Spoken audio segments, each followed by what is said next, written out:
Nos recibe en su despacho el consejero de Aguas, Energía, Industria y Transporte del Cabildo Insular de La Palma, el señor Carlos Cabrera, para hablarnos, para hacer un repaso de los temas de actualidad relacionados con su consejería. Muy buenos días, consejero, ¿qué tal? Hola, buenos días, ¿qué tal? Yo creo que podemos arrancar la entrevista con una buena noticia, y es que el Consejo Insular de Aguas contará para sus presupuestos del año 2023 con 15 millones de euros para seguir trabajando en todos los asuntos derivados del consumo y el manejo del agua en la isla de La Palma. Consejero, ¿cómo se repartirán estos 15 millones de euros? Sí, efectivamente, este año, en la línea que hemos mantenido en los ejercicios anteriores, hemos incrementado la partida destinada al Consejo Insular de Aguas dentro del presupuesto global del Cabildo Insular de La Palma. Efectivamente, vamos a seguir en la misma línea que nos hemos planteado en los últimos años. Bueno, en los últimos años ha habido un elemento fundamental, desgraciadamente, que ha sido el volcán, que nos ha marcado una serie de actuaciones que no teníamos, lógicamente, previstas, pero en líneas generales hay una continuidad con respecto a las ayudas a entidades privadas, ayudas a entidades públicas, ayuntamientos, para las mejoras de o bien las redes de distribución en unos casos o las redes de abastecimiento en los casos de los ayuntamientos, porque uno de los objetivos fundamentales es el ahorro. Si a eso unimos una serie de actuaciones en nuestros canales de transporte y seguir evitando la pérdida de agua en ese transporte, son canales muy antiguos, canales con unas dimensiones que superan algunos de ellos los 70 kilómetros, y poco a poco hemos ido laminando y mejorando esos espacios.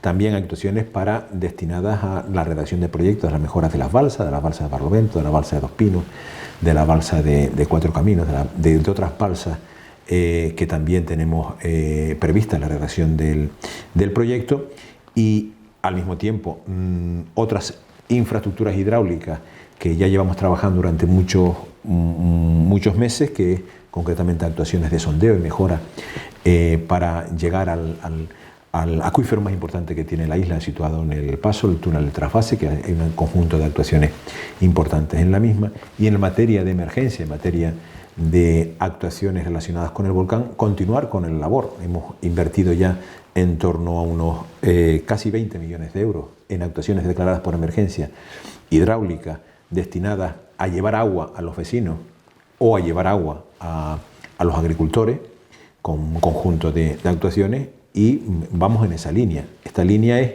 la siguiente. Hemos dicho, ahora mismo hay una obra de emergencia contratada destinada a mejoras en las redes para llevar agua a nuestros agricultores, y esa línea es la que vamos a continuar.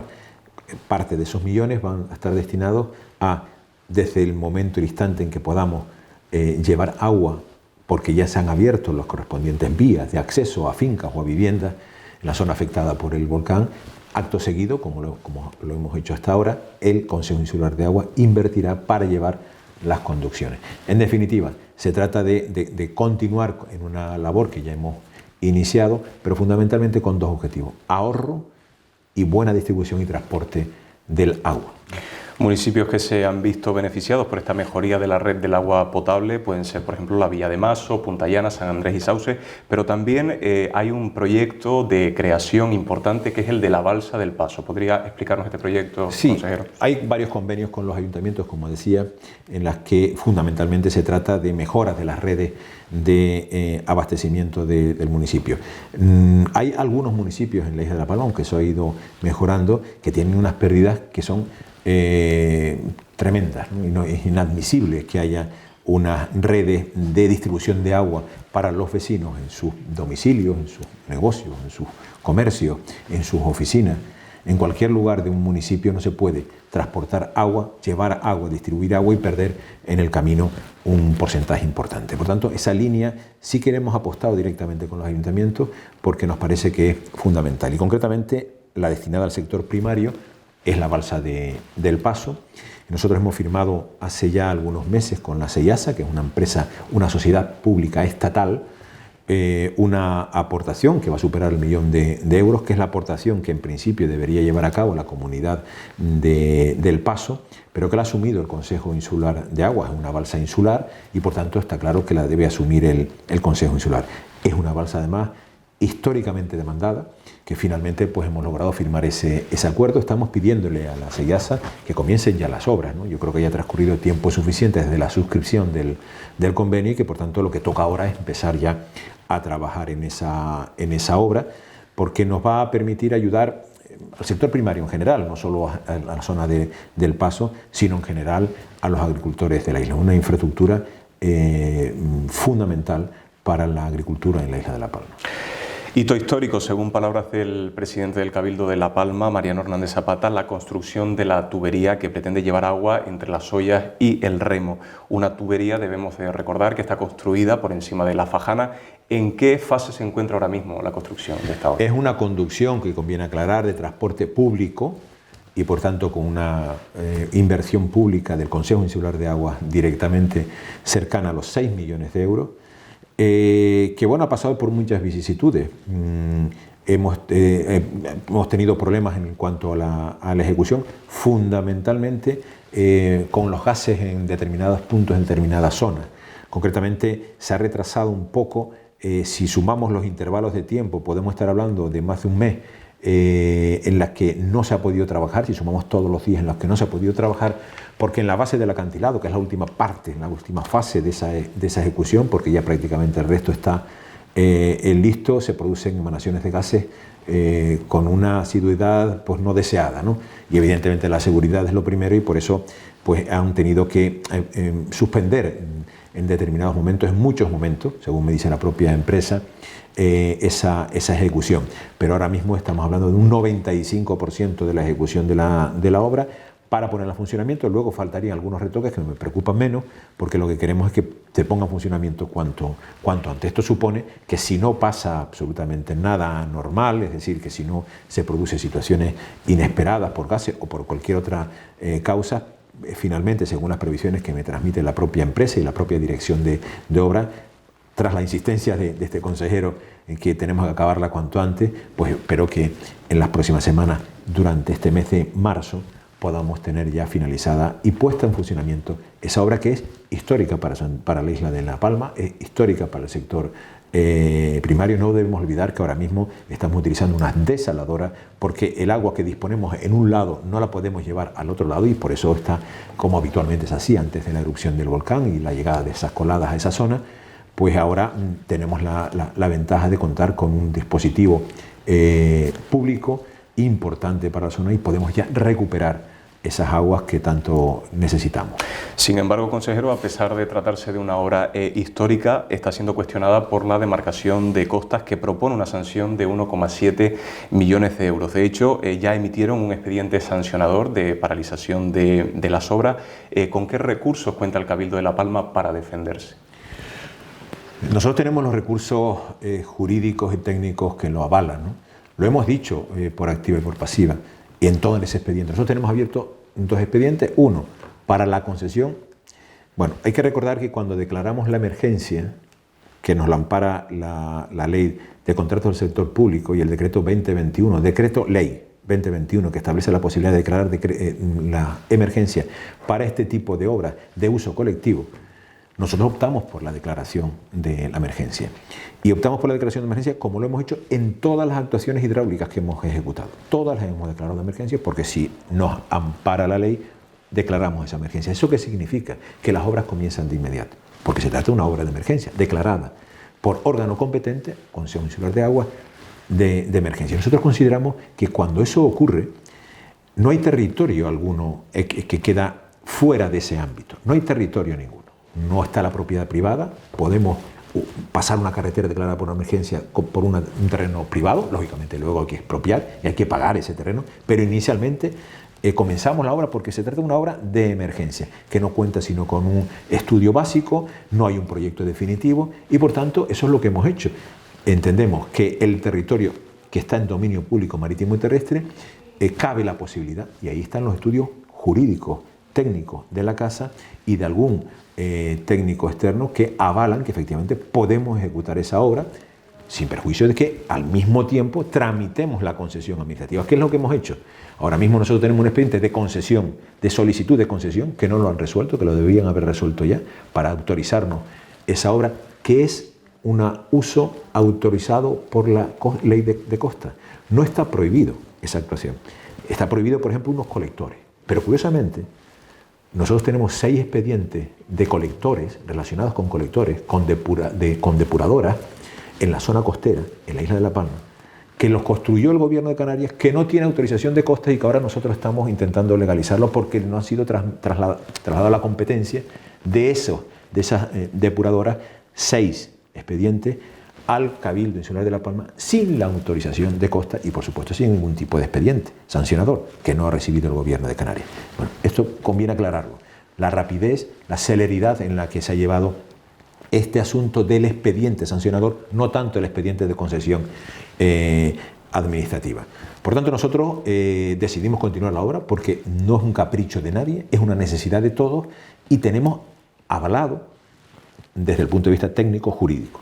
¿Qué podía haber hecho la Dirección General de Costas? Pues estar con nosotros, porque hay motivos más que justificados. Es que lo que no podemos hacer lo mismo que hacíamos antes del volcán si hay leyes y decretos que nos lo permiten. Y Costas no puede actuar de la misma forma que actuaría en otras situaciones. Porque en otras situaciones nosotros pediríamos, lógicamente, no podríamos declarar la emergencia y pediríamos la concesión administrativa, aunque se tardaría mucho tiempo. Hoy por hoy, en verano, el próximo verano, vamos a tener agua en esa zona. Si siguiéramos el criterio ordinario y normal de Costas, pues posiblemente ni el siguiente verano tendríamos, no este, ni el siguiente tampoco tendríamos la posibilidad de disponer de ese agua. Y es por eso por lo que optamos por la emergencia y consideramos altamente injusto esa propuesta, por la celeridad y porque en sí misma hay argumentos suficientes desde nuestro punto de vista para que Costas no hubiese iniciado ese expediente o hubiese cerrado ese expediente. De todas formas lo seguimos luchando e iremos a los tribunales si es necesario. Lo que más pena me da de todo esto es que no hemos recibido ni un solo duro del Ministerio de Transición Ecológica, de cual depende la Dirección General de la Costa. No hemos recibido ni un solo duro porque considera que los transportes para la agricultura no le corresponde a ellos abonarlo y nosotros consideramos que esa obra tenía que haber ejecutado o bien el Gobierno Central o bien el Gobierno Canario. Ante la pasividad lo hemos hecho nosotros y volveríamos a hacerlo y volveríamos a repetirlo porque creemos que es de justicia. No pueden tratarnos a la isla de La Palma como si no hubiese pasado nada en este contexto concreto de una actuación de transporte de agua para riego por la zona de La Fajana, que además, tal y como lo hemos anunciado en su momento, no hay alternativa cumpliendo el principio de eficiencia energética que la Unión Europea, España, Canarias y nosotros abanderamos permanentemente. Eficiencia energética, porque esta actuación funciona por gravedad. No es necesario estar elevando, que yo considero que cuando hay que elevar se tiene que elevar, pero hombre, si tenemos la posibilidad de no elevar y no gastar y no contaminar con ese consumo eléctrico, pues mucho mejor. En definitiva, una actuación que la volveríamos a hacer y reiterar la petición que le hemos hecho al Gobierno de Canarias en estos días, que es que busquen una solución, que yo creo que puede haber una solución, porque sería de una tremenda injusticia el que el Cabildo de La Palma tuviese que abonar esa sanción con los precedentes que antes mencioné y porque además es una obra fundamental para la isla de La Palma. No olvidemos que el Gobierno de Canarias se va a ahorrar mucho más de lo que vamos a pagar nosotros, en su caso, que esperemos que no, por esa sanción, con el coste que le está suponiendo la desalación actualmente, que supera varios millones de euros los que ha tenido que pagar el Gobierno de Canarias para mantener la desalación en la zona de Puerto Nao. Consejero, para hacer una síntesis de lo que hemos tratado, tenemos por un lado la demarcación de Costas que propone esa sanción de 1,7 millones de euros, el Cabildo de La Palma que considera de vital importancia esta obra y además tenemos también las normativas europeas exigiendo ese principio de eficiencia energética. ¿Qué pasaría en el hipotético caso de que las obras finalmente sean paralizadas? Yo creo que hasta ahora no sea, bueno, nos han comentado verbalmente, bueno, y por escrito también nos pasaron, inicialmente fue verbalmente, luego nos pasaron por escrito que la paralización de la misma. Nosotros entendíamos, declarada la emergencia no cabe paralización. Es que es ir en contra del concepto. Es decir, si hay una emergencia, se actúa en emergencia. No puedes decir, ahora declaro la emergencia, lo paro y luego ya veremos. No, es el procedimiento ordinario. Estamos en un procedimiento de emergencia amparado por la ley y por tanto nosotros entendíamos que con ese procedimiento de emergencia teníamos que continuar porque si no decaía y si decaía le hacíamos un flaco favor al sector primario. Y lo que haríamos es que el sector primario no contara con agua durante los 2 próximos veranos, en esa zona concretamente. Por lo tanto, no podíamos paralizar esa obra, porque además ahí están. O sea, no es que el presidente del Cabildo o el consejero hayan dicho no, es que no nos paramos por un capricho nuestro, no. Tenemos los correspondientes informes, como antes decía, técnicos y jurídicos, en los que decía que no tiene razón Costa. Que puede ser una cuestión contenciosa, no clara. Pues bueno, puede serla. Uno interpreta una cosa, otro interpreta otra. Pero lo que no entiendo es cómo Costa no ha sido capaz de entender y de aliarse con una situación excepcional, extraordinaria que ya hemos estado viviendo y que vamos a poner, es que es sencillo, es que vamos a poner agua. No se trata de poner en la costa un hotel, no se trata de hacer una explotación de no sé qué historia. No, se trata de llevar agua. Y que tampoco son aguas residuales. Y no son aguas residuales, que incluso las aguas residuales, aun cuando la ley específicamente las prohíbe, porque dice que los colectores no se podrán llevar bajo ningún concepto, todos sabemos que las costas de Canarias están llenas de estaciones depuradoras y con las correspondientes instalaciones para llevar ese agua residual a esas depuradoras. Algunos ni siquiera, como antes decía, lo han tramitado y no han recibido ningún tipo de sanción. Llama mucho la atención. Pero bueno, nosotros hemos apostado por la continuación. Yo entiendo que ya no cabe ningún tipo de paralización. Cabe en su momento, ya una vez finalizada toda la obra, mimetizarlo al máximo, que es lo que vamos a hacer. No se puede cerrar el espacio donde va la conducción, la tubería, porque ahora mismo el calor que desprende aún la tierra en esa zona pondría en peligro toda la ejecución de la obra. Esa parte va a quedar abierta, pero el resto se va a mimetizar como corresponde, aunque yo creo que debe haber una franja que Costas debe aprovechar, pero claro, Costas todavía no lo entiende, que debe aprovechar Costas y los ciudadanos también, para poder acceder a unas magníficas playas cuando se pueda, que hay en ese lugar, porque también vivimos tenemos derecho a disfrutar de ese espacio en condiciones de seguridad, de acceso seguro, cuando los gases lo permitan, pero ¿por qué no dejar esa pequeña vía de acceso que es accesoria? Nosotros no hemos trabajado en esa línea, nosotros lo que nos importa es la conducción, pero ya que está, pues vamos a aprovecharla para que el turista y los ciudadanos de la isla, nosotros los que vivimos en la isla de La Palma, podamos acceder a unas magníficas playas que nos ha dejado el volcán, algo bueno nos ha dejado el volcán. Consejero, entonces, partiendo de la premisa de que se trata de una obra de emergencia, ya a nivel personal se lo pregunto, ¿considera que tal vez Demarcación de Costas reconsiderará su posicionamiento sancionador respecto a esta obra? Pues no lo sé. Ahora mismo las competencias, las sancionadoras las mantiene todavía la Dirección General de la Costa en Madrid, y luego el trámite final le corresponde, entiendo, al Gobierno de Canarias a través de la Dirección General, a través de la Consejería correspondiente, y las conversaciones que hemos mantenido con los técnicos, por primera vez nos sentamos con un técnico para exponerle nuestro posicionamiento. Vamos a ver lo que va a pasar. Nosotros abogamos e insistimos en que hay posibilidades legales para que se normalice la situación, terminemos la obra, el expediente sancionador se cierre sin ser sancionado el Cabildo Insular de La Palma, en este caso el Consejo Insular de Agua. Hay fórmulas legales. No estamos pidiendo ninguna irregularidad, porque nuestros técnicos han basado sus escritos en la legalidad permanente, en posicionarse a favor, lógicamente, de esa obra, porque la consideraban esencial, como la consideramos todos esencial para la isla de La Palma, pero no se ha cogido la mano nadie, ni el político, ni el técnico, porque sí, evidentemente hemos tirado para adelante, como se suele decir, porque es que no quedaba otra, pero evidentemente también tenemos detrás un conjunto de informes técnicos y jurídicos que lo avalan. Bueno, por tanto, yo espero que al final se reconduzca esta situación.